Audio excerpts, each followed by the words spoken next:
Welcome back to another Q&A video where I answer your laptop questions. September is already over and you guys asked over 200 questions this month. And this month, Intel gave us more information on their upcoming 14th gen Media Lake processors for laptops. And I've seen people talking about 2x performance gains. So that seems like a great place to start. But first, this part of the video has been sponsored by MSI and their GP68HX gaming laptop. MSI's Vector GP series offers a mix of high-end performance, but at a lower price, which your wallet will appreciate. I mean, it's one of the cheapest RTX 4080 gaming laptops that we've ever had listed on our gaminglaptop.deals website. And that's even the case here in Australia too. The full-powered RTX 4080 graphics can run any modern game at max settings no problem at all. And with up to an Intel Core i9 processor, 64 gigs of RAM, a 16-inch 240Hz screen, and even support for the latest PCIe Gen 5 SSDs, there's not much this laptop can't power through. Combined with a clean all-black metal design, as well as ports for every occasion, MSI's GP68HX has a lot to offer. Check out the link in the video description to find out more. Alright, so the first question is, how much of a game changer, if any, will Media Lake bring to laptops, especially in terms of efficiency, battery life, and integrated graphics? And we also had a similar question from the Discord community, which you can join with the link below. Any thoughts on the potential of Intel's new Media Lake mobile processors? P-cores, E-cores, and another set of E-cores, plus some of the IGP functions on the same silicon as secondary E-cores. Alright, so basically with Intel 14th gen, Intel are breaking things up into 4 separate tiles. The graphics tile has the GPU, the compute tile has the P and E-cores, while the SoC tile has things like Wi-Fi, memory controller, and these new low-power island E-cores, which I've seen people referring to as LP E-cores for short. In the past, with 12th and 13th gen chips, a new task would first come in on the P-cores and then move to the E-cores if possible. So that approach kind of guarantees better performance, but at the cost of efficiency. Now with 14th gen, ThreadDirector makes the new tasks start out on these new LP E-cores in the SoC tile, which is much more power efficient. If more power is needed, the task gets moved to the E-cores, then P-cores. The first thing that comes to mind is if this new design is going to increase latency. Because think about it, if every process you open has to run on those LP E-cores and then go to the E-cores and then the P-cores, well, that just sounds like a bit of extra overhead. I saw an interview with Intel where potentially in ThreadDirector or software, they could have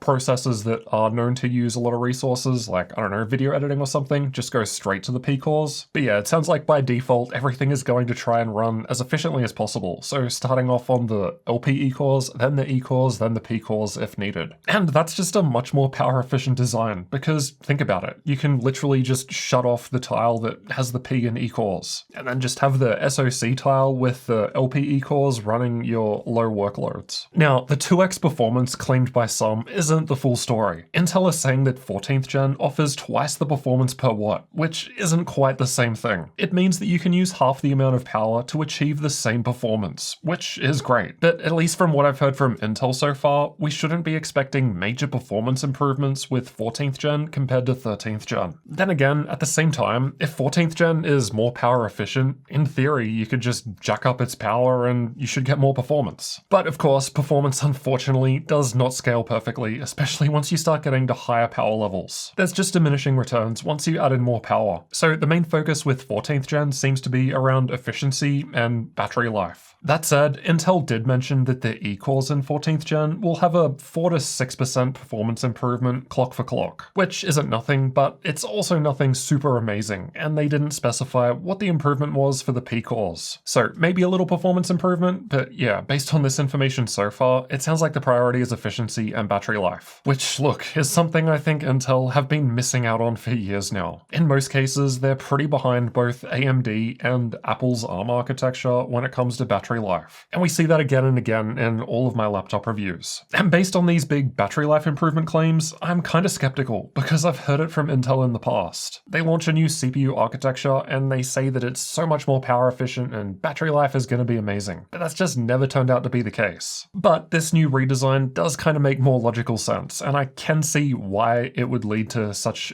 claimed efficiency improvements. I mean, if you've got completely new lower powered cores that you can run your workload on and shut off the higher AI-powered cores, that's different than what we've had before.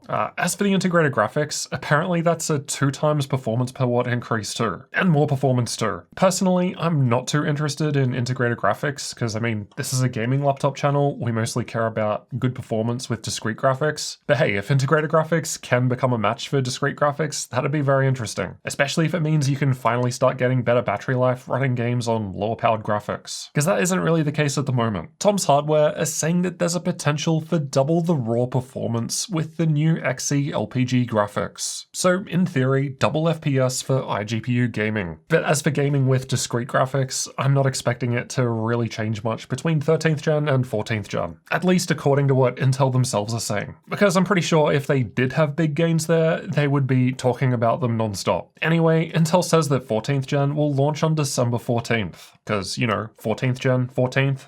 Anyway, I think it's a bit of a weird time because a lot of tech reviewers will probably be away on holiday and stuff. And you would think if any new laptops became available for sale, most people would have already done their holiday shopping by that point. So I'm guessing it's just a launch and we probably won't actually see the products until 2024 sometime. And with that in mind, I have actually heard from some of the bigger laptop brands that at CES in January, we will be seeing gaming laptops with 14th gen CPUs and RTX 40 graphics, which is just further confirmation to what I talked about in last month's Q&A, which is no NVIDIA RTX 50 series graphics for laptops in 2024. So unless you want better battery life from Intel or just care about better efficiency, 14th gen probably isn't worth waiting for. Alright, next question. Any major tips for buying a used gaming laptop before and after purchase? So I was actually thinking of doing a whole video about this topic because I recently went through that process myself when I did the video about the $400 gaming laptop. And it was the first time I've bought a laptop secondhand in quite a while, so it gave me some things to think about. I think the biggest thing that I learned from that process was that you need to be both patient and able to act fast at the same time. Let me explain. So you need to be patient and make sure that you find a good deal. Don't just buy the first thing that you come across, because good deals will come and go all the time. But then when the right deal does appear, you need to act fast and buy it straight away, because if you don't, chances are someone else has seen it and they'll snap it up really quick. I can't tell you the amount of good deals I saw while trying to buy a cheaper gaming laptop secondhand, and then someone else came along and beat me to it while I was thinking things over. So basically, I'd recommend doing all of your thinking up front so that you know what you want and what your budget is, so that when the right deal does come up, you can pull the trigger really quickly. And you can do that by researching older sales, which is a good way to get an idea of how much things should cost on the market. Something I definitely recommend is if wherever you're buying from has some kind of notification system, sign up for that so you get notified straight away if something meeting your criteria comes up. Another thing would be checking reviews and benchmarks so that you have a good idea of what sort of performance is on offer from a laptop that might come up. So instead of having to do research once you see an item for sale and start looking at reviews and benchmarks, you've already done it and you know what to expect. Basically just anything to save time so that you can pull the trigger quicker on buying something, because you'll already know if it is what you want for the amount you're willing to spend. Otherwise, if you're buying in person and picking it up, the only things I'd recommend is meeting in a public place. Maybe bring a friend with you if you're a bit nervous and you're carrying a bunch of money. And yeah, definitely make sure that you have the opportunity to test the laptop out a bit. So turn it on and make sure things work at a basic level, like the keyboard and touchpad work and you can open programs, screen turns on, that kind of thing. Because you don't want to take the laptop home only to find out that it doesn't turn on at all, and the person you bought from doesn't respond to you. Alright, next up we've got some Thunderbolt eGPU questions. There were quite a few of these this month. Hi Jared, love your laptop videos as always. Thanks. What do you think about using external GPUs on laptops? Do you find it viable? Considering the exponential evolution of laptops in regards to desktop computers, would you think it is a considerable alternative to have a laptop and a GPU monitor set up for a hybrid configuration that allows you to be portable and powerful at the same time? So I've talked about this part specifically before. Yeah, I think it's an awesome idea. Just being able to have one device instead of like a laptop and a desktop with different installs of things, and you just take this thing with you and you dock it, and when you're at home or in the office or whatever, you've got way more performance and power available to you. Sounds great. The problem is it just doesn't work too well in practice. And the biggest problem is Thunderbolt 4, which leads us into some of the other questions. Should we expect to see Thunderbolt 5 on gaming laptops in 2024? And what features do you think will be most beneficial? So most beneficial feature is definitely the bandwidth increase. So we're going from 40 gigabits per second with Thunderbolt 4 to double that, 80 gigabits with Thunderbolt 5. And bandwidth is just the biggest restriction when it comes to eGPU performance, because it determines how much data can be sent between the laptop and the external graphics. And fact is, graphics cards that connect to a desktop PC with PCIe use way more than 40 and even 80 gigabit per second. So kind of going back to the first question with Intel 14th Gen Media Lake, Intel have said that that's going to be using Thunderbolt 4. Now, at the same time, I believe they have also said that Thunderbolt 5 will be coming in 2024 as well. So I'm not sure if Media Lake coming out at the start of the year is going to have Thunderbolt 4 and then will it get refreshed and then have Thunderbolt 5 later, or will it be some different CPUs that we see in the more high-end gaming laptops that end up having Thunderbolt 5 first? Either way, it sounds like Thunderbolt 5 is probably a bit later compared to 14th Gen. Again, it can work sometimes in Thunderbolt 4 scenarios, especially if you have like a powerful GPU and you just load up like a really high resolution, like 1440p or 4K, and go with like ultra settings, because then you're putting most of the work on the GPU. But like I've talked about before, there's also just a bunch of compatibility problems. I've tested so many laptops where the Thunderbolt implementation is, I don't know, just wasn't tested properly, or I don't know what the deal is, but long story short, eGPU just doesn't work properly, and there's just all sorts of problems like games crashing and inconsistencies.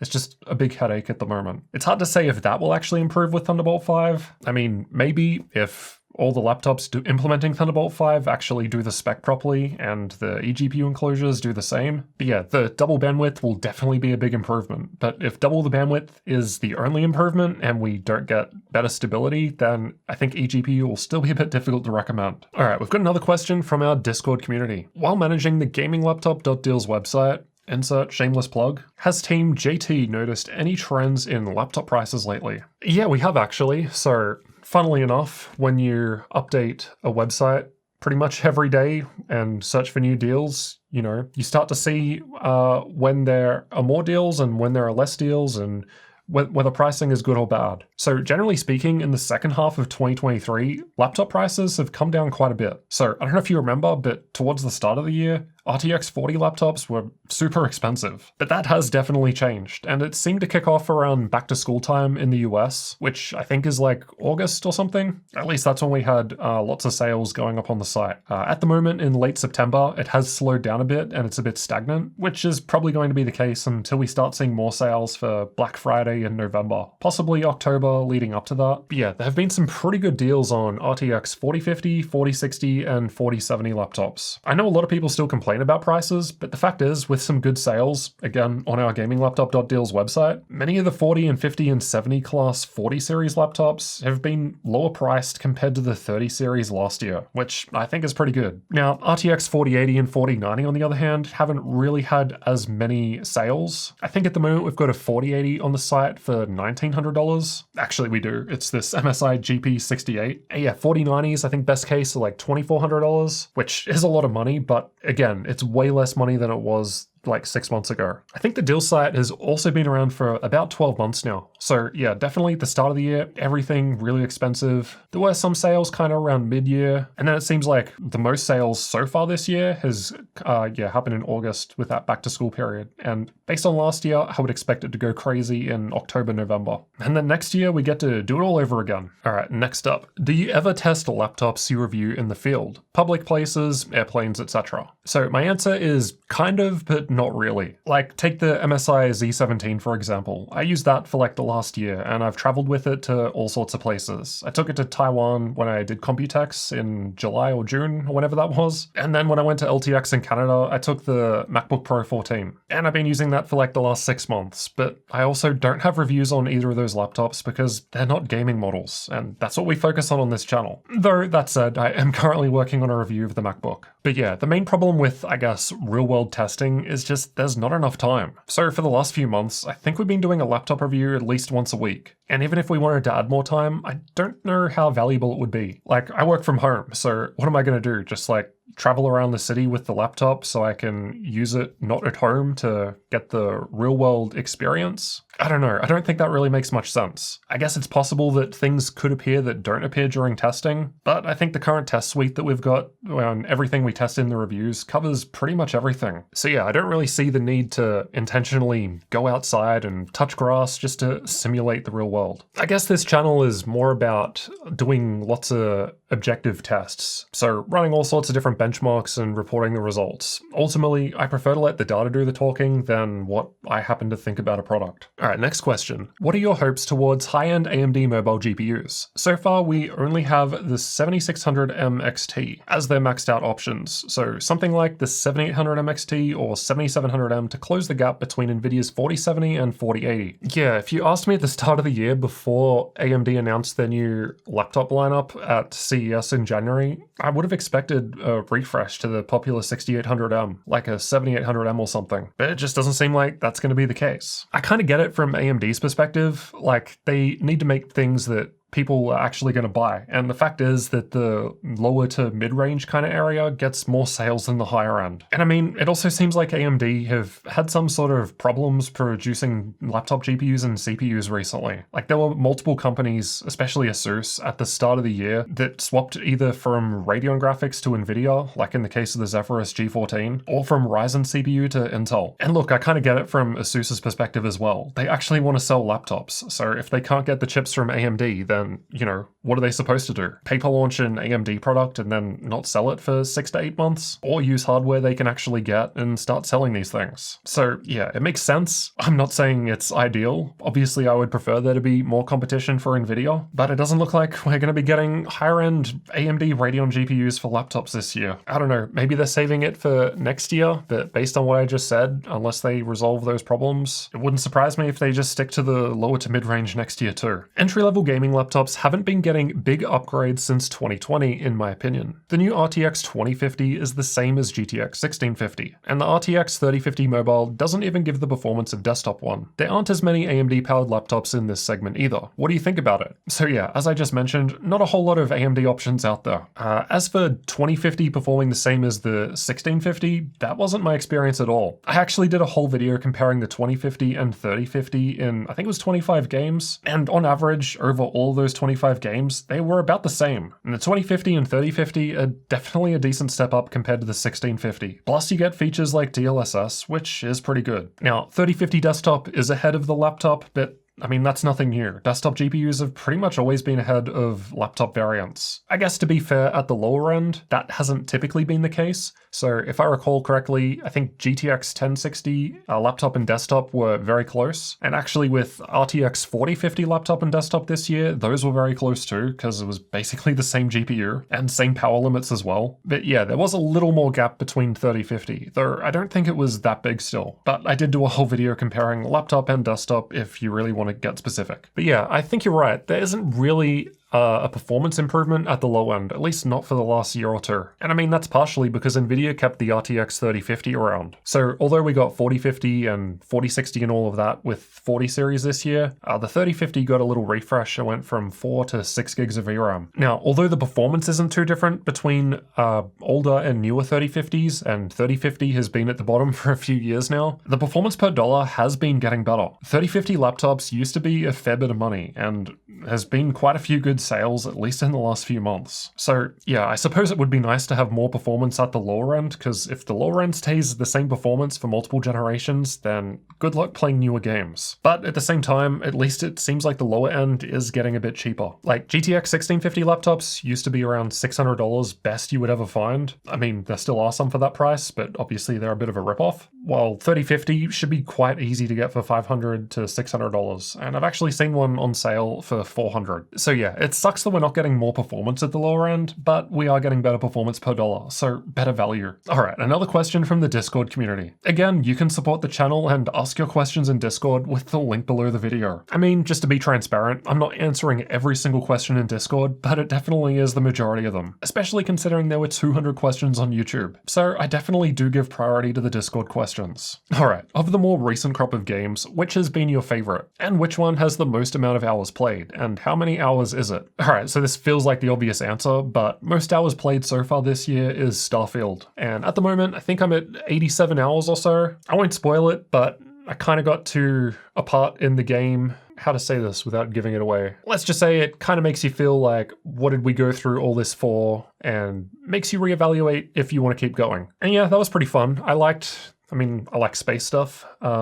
Exploring was pretty fun. I just haven't really played a game like that before, so yeah, it was quite good. I know a lot of people say it's like Skyrim in space and stuff like that, or insert any other Bethesda title in space, but I haven't actually played any other Bethesda titles that I can remember, so to me, it was a new experience and it was pretty fun. Otherwise, I don't really make enough time to play too many games each year because I'm just too busy working on this channel, to be honest. I play maybe 2 to 3 games a year. I think the only other big game I played this year was Hogwarts Legacy, and that one was closer to 70 hours by the time I finished it. And although I didn't play it for as much as Starfield, I think I personally enjoyed it more. But I've read like every Harry Potter book like at least 10 times in total, so I guess you could say I'm a pretty big fan of that world, and I thought that the game did a really good job of just like capturing different parts of the world and just showing it in a really nice way. I don't know, it was just nice to walk around through the areas that you've spent years reading about. I thought that was really cool, and the gameplay was alright too. Do you see laptops becoming more like handheld PCs, or handheld PC becoming more like laptop? I actually met the Fox at LTX in Canada recently. Definitely check out his channel if you're into handheld stuff. And yeah, he mentioned that a lot of people seem to confuse the handhelds he covers with laptops. I guess because many of them are more like 10-inch machines and, you know, they still flip open and have the screen and then a keyboard down the bottom. So I guess it's kind of like a mini laptop if you're going to use it like that. But yeah, ultimately it is a handheld device because you can hold it with both your hands. I mean, to be fair, I suppose I could kind of do the same thing with this 16-inch laptop, but I wouldn't really be able to play games. So I guess to me, that's kind of where I draw the line. Gaming laptops seem to, what's the smallest we get these days? I think 14 inches? We used to have 13 inches with like the Razer Blade Stealth, but they got rid of that. So I can kind of see that there is a bit of crossover between handheld and smaller laptops, but yeah, ultimately, that's how I see the difference. I guess there's something for everyone, and hey, that's better than not having options. Do you think that for next year's range of mid and high-end gaming laptops, Lenovo Legion Pro series, etc., we will finally start seeing mass adoption of OLED screens? Was the 14-inch Legion a sign of things to come? Without a GPU refresh next year, would this be a good enough reason to pick up a 2024 laptop compared to its 2023 counterpart? So ultimately, I think OLED is kind of personal preference. If you really want it, I guess there aren't many options this year, so I suppose,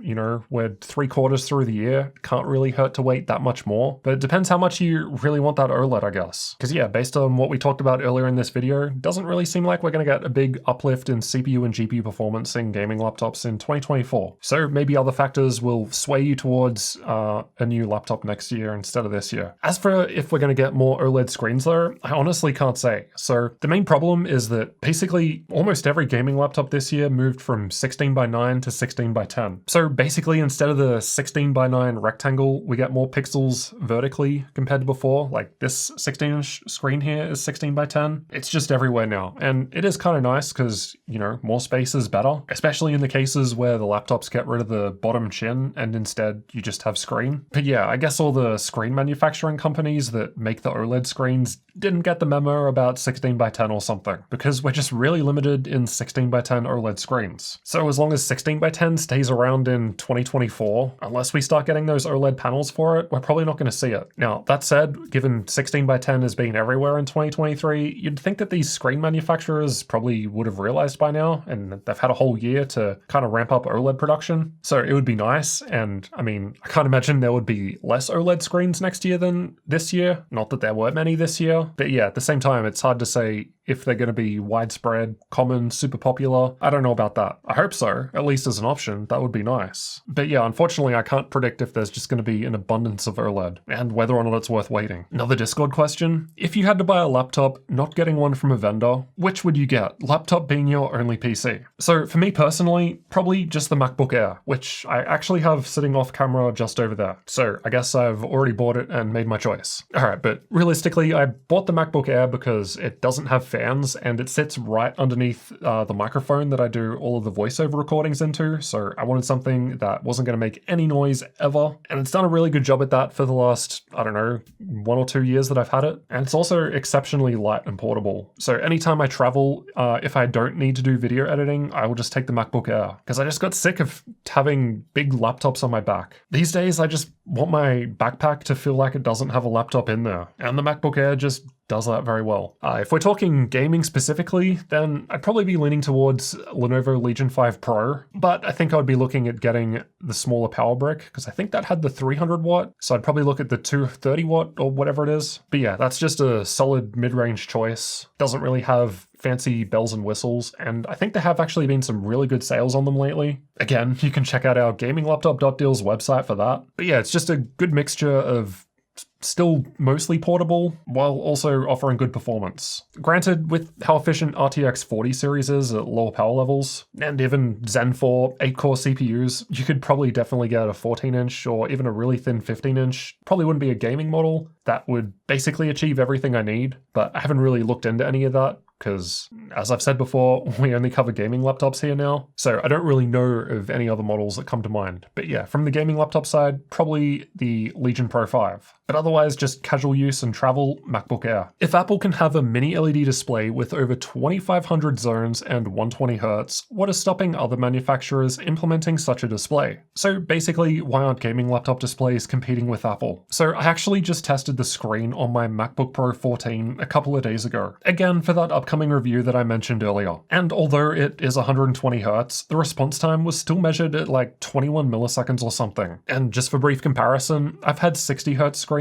that were faster than that. And 20 plus milliseconds is kind of bad for gaming. I mean, I consider myself to be a filthy casual when it comes to gaming. I don't play competitively at all. But once we start getting to 20 milliseconds and slower, even I start noticing the blurriness on the screen. I think it's perfectly fine for casual use, so basically what the MacBook shines at. But yeah, for gaming, it seems like that's a fairly big trade-off Apple might be happy to make. But then on the gaming laptop side, most companies aren't going to want to make that trade-off, at least for a gaming-specific model. Maybe for a content creation model, I could see them prioritizing everything else, like mini LED screen with good color gamut and brightness, good contrast, but then slow response time. But yeah, it seems like we haven't really had a good mixture of the two, so I guess, you know, a panel that does it all. Other than, I suppose, OLED, although that does have the potential issues of burn-in, and as we just discussed in the previous question, there aren't a whole lot of OLED panels available. So I don't think Apple is beating them. I think Apple is just prioritizing what they need for their laptops, and they're doing a good job at that. Do you recommend a 3050 laptop like an Acer Nitro or IdeaPad Gaming 3 instead of an Xbox Series S? Both devices would have Game Pass, so availability isn't a problem. Ultimately, I think it comes down to personal preference whether you go for a laptop or a console. But that said, I think laptops are better. Of course, I'm willing to accept that I may be biased given I run a gaming laptop review channel. But yeah, my main reasons are that you can use a gaming laptop for so much more than just gaming. Like, you can take it to school or work much easier than a console and just turn it on and it's ready to go. Plus, it's just way easier for other non-gaming tasks. I know the ground between PC and console has gotten a bit muddier with recent generations, but yeah, I still think like a PC or laptop in this case just gives you more flexibility in what you can do with it. Now, I haven't actually looked at benchmarks between consoles and laptops in a long time, but I would have to imagine that the 3050 probably does a bit better, especially if you factor in things like DLSS. So yeah, it would be laptop for me, but hey, each to their own. Do you plan to add a laptop power consumption chart where it shows a laptop's power efficiency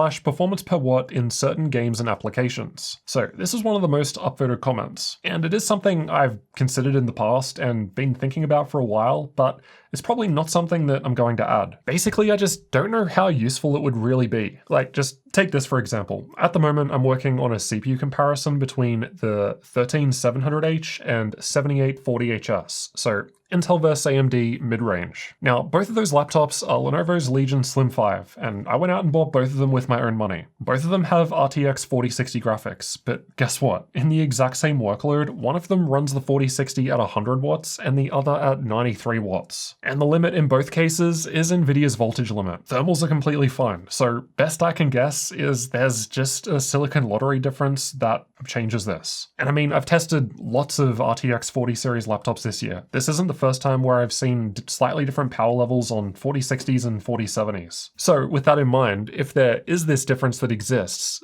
is there much value in me saying this laptop gets this value in terms of performance per watt when it could vary between the machines based on silicon lottery? Some chips will use less power, some will use more. It's just luck of the draw. Now, I suppose you could also argue that some chips will also perform better, resulting in extra FPS and stuff, and obviously I measure FPS. I don't know, I guess I also just don't really see the overall goal of doing this. At least with FPS, I can kind of give a rough level of performance to expect, which I think does have value. Whereas if I have a chart of laptops ranging from, best to worst in terms of how much power they're using, I don't know, I just don't personally see how beneficial that is. I think it's cool and interesting, but if I want to see that something is terribly inefficient and using a lot of power, then that's going to show up when we do the battery tests. I suppose each laptop is unique in that it has its own different hardware going on inside, which certainly factors into how much power it uses, but I also don't think that that's really important enough to affect a buying decision. So for now, unless a lot of people in the comments start asking for it, I'm probably just going to keep the power draw tests to dedicated CPU and GPU comparison videos. Well, that's going to do it for now. Most people don't make it this far in these longer videos. So if you did, then make sure you comment "mindblown chocolate dog" in the comments so that I know that you got here. There were plenty of great questions that we didn't have time for with this month's Q&A, but there were also a lot of questions that I answered in last month's Q&A. So check that one out next if you've got more laptop questions that you want answers to. Just like this video, there are timestamps to every single question. So check it out and have a skip through and see if there's anything that you want to know about.